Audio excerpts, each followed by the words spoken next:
Bonjour Tony. Je voudrais te présenter ta machine, faire un petit tour d'horizon avec la machine comme je l'ai configurée. En fait, elle tourne sous Linux et je l'ai traduit autant que possible en français. C'est-à-dire, l'aperçu, la plupart des programmes tournent en français. Ce qui est le plus important, c'est pour entrer dans la machine, ton mot de passe au début c'est owner, propriétaire. Et le mot de passe pour l'administrateur, c'est root. Donc owner c'est le propriétaire et root c'est le mot racine. Bon, une fois que tu es rentré dans la machine, le tout se présente sous forme de cet écran et le bouton départ en fait se trouve en bas à gauche, tout comme chez Windows. En cliquant là-dessus, tu as tout un tas d'options. Récemment utilisés, ce sont les programmes que moi j'ai utilisés en paramétrant la machine. Là, tu vois toutes les applications et tu peux les parcourir en poussant le curseur vers le bas.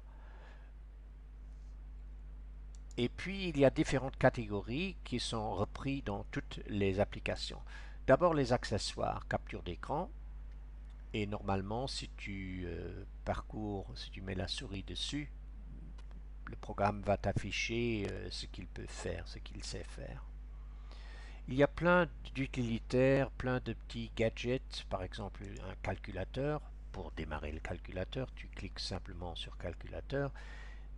Pour entrer par exemple 5 plus 5, alors tu cliques sur le plus et 5, ça fait alors 10.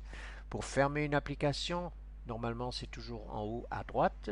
Pour minimiser, c'est-à-dire pour le rendre tout petit, c'était ici, ce bouton-là. Pour maximer, c'est-à-dire pour remplir toute la fenêtre, c'est ce bouton-là. Et pour fermer, c'est celui-là. La calculette a été fermée. Accessoires bureautique, là il y a plein de programmes aussi. Par exemple le LibreOffice qui présente un programme de traitement de texte, un programme tableur, de présentation, de dessin, etc. Là il faut expérimenter.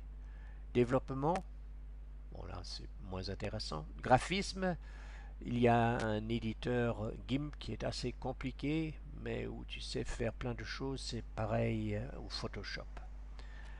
Le plus intéressant, je dirais, c'est Internet. Alors dans Internet, tu vois, il y a différents browsers, c'est-à-dire différents moyens de rentrer sur Internet. L'un d'eux, c'est un navigateur Firefox. L'autre moins bien connu, PaleMoon, que moi j'utilise assez souvent. Je vais te présenter PaleMoon brièvement. Tu cliques dessus, le programme se lance. Bon, où reste-t-il? Voilà. Et je l'ai paramétré tout en français.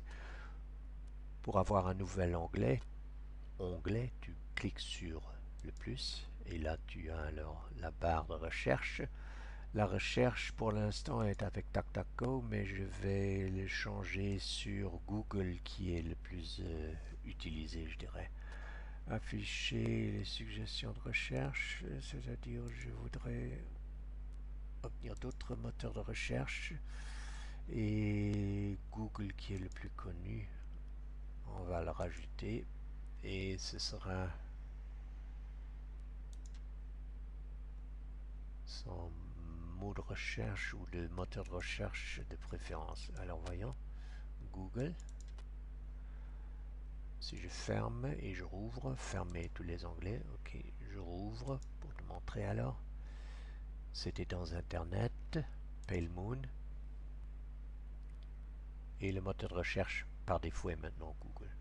Nouvel onglet, et si tu vas sur YouTube, tu rentres l'adresse YouTube ou le mot YouTube, et puis tu peux aller rechercher des vidéos sur YouTube.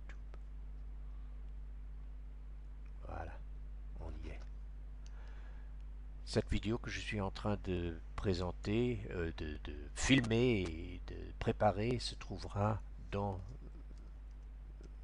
mon tube YouTube ou ma série YouTube que tu retrouves sous Gilbert Astert. Alors il y a là plein de suggestions et tu peux suivre alors, toutes les vidéos.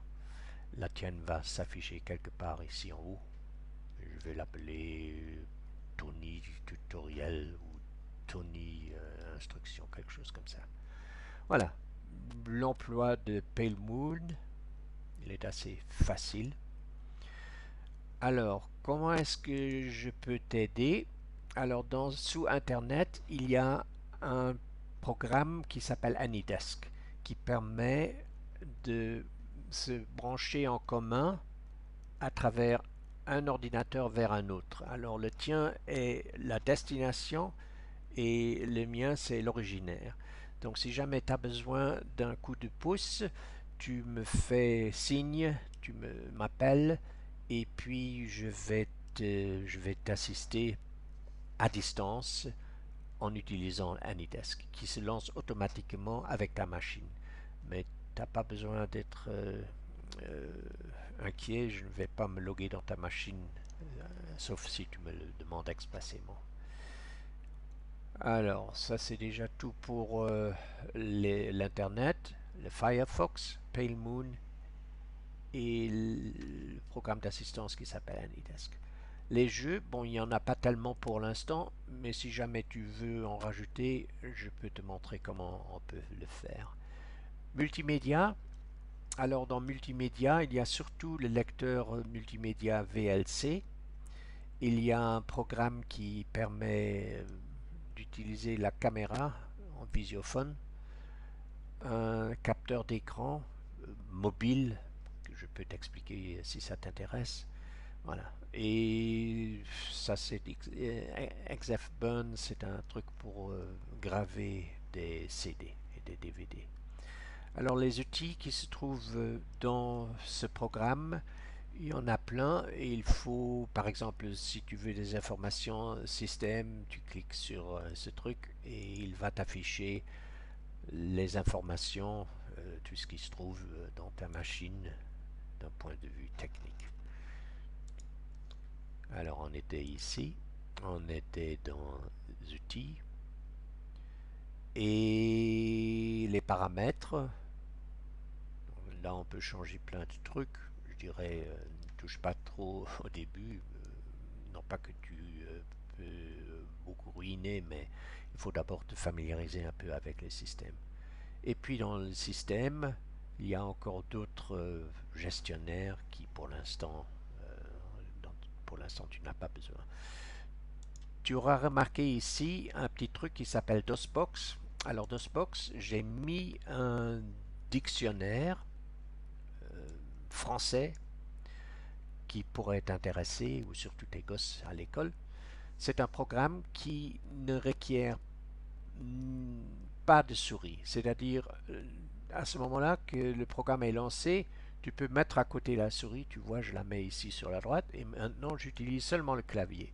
Tout en bas, c'est pour aller vers un autre niveau. Enter pour entrer dans le système. Si tu veux regarder la définition d'un mot, par exemple le mot maison, tu rentres maison et tu fais le Enter, la touche entrée, et là tu as toute la définition sur le mot maison.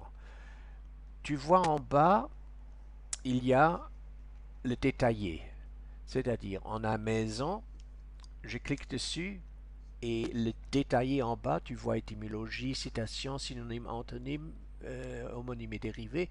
Par exemple, si tu veux le mot maison en détaillé, tu cliques sur le D et là, il y a plein d'exemples et toute une définition. Trop insister. En tout cas, pour sortir, c'est Escape, retour au système d'exploitation. Pour sortir alors de la boîte DOS, tu fais Exit et te voilà reparti.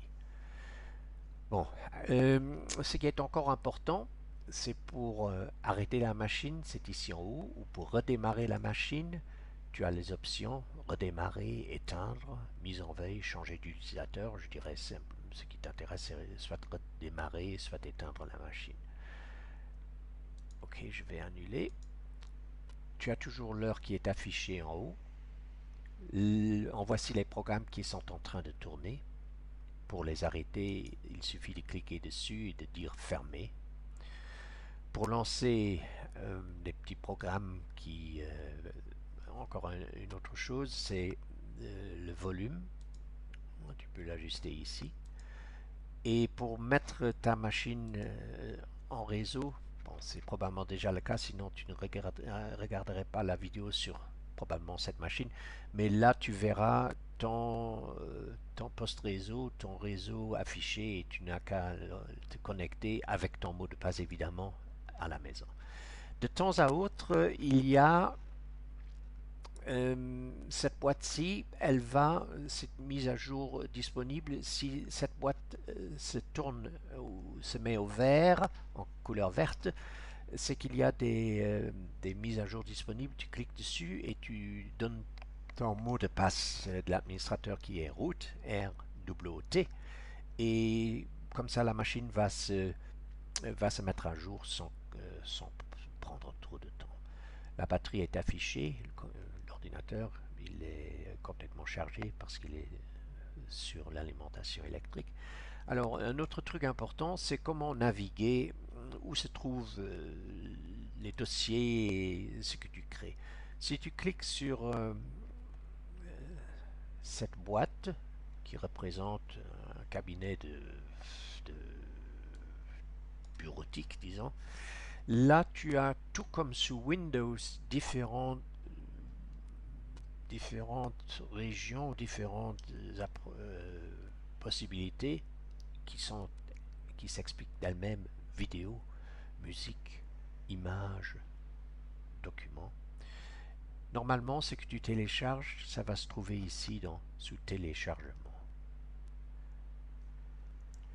Je crois que ça c'est le gros disons par exemple si tu veux copier quelque chose, je vais rentrer dans téléchargement, il y en a probablement ici, ok, que je vais effacer, mais par exemple si tu veux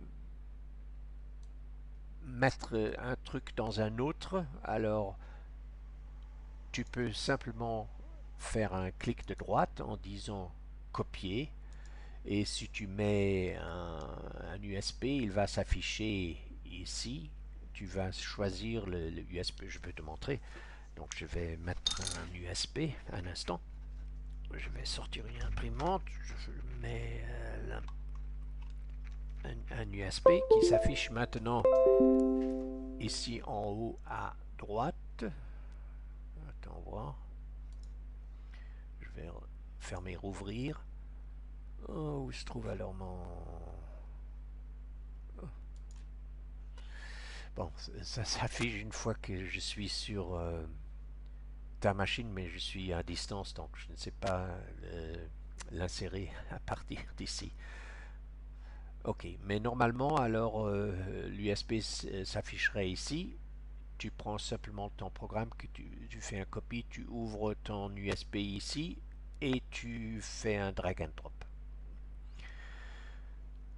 Voilà. Je crois que ça c'est le gros de tout ce qui serait important pour toi. Il y a évidemment un manuel ici, un manuel d'utilisateur de plus de 150 pages où tu trouves plein d'explications. Mais pour l'instant, je dirais, essaie de te familiariser un peu avec la machine.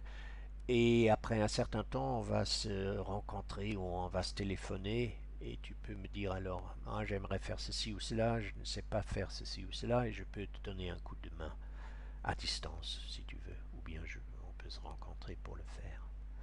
Voilà, je crois que c'est tout pour l'instant.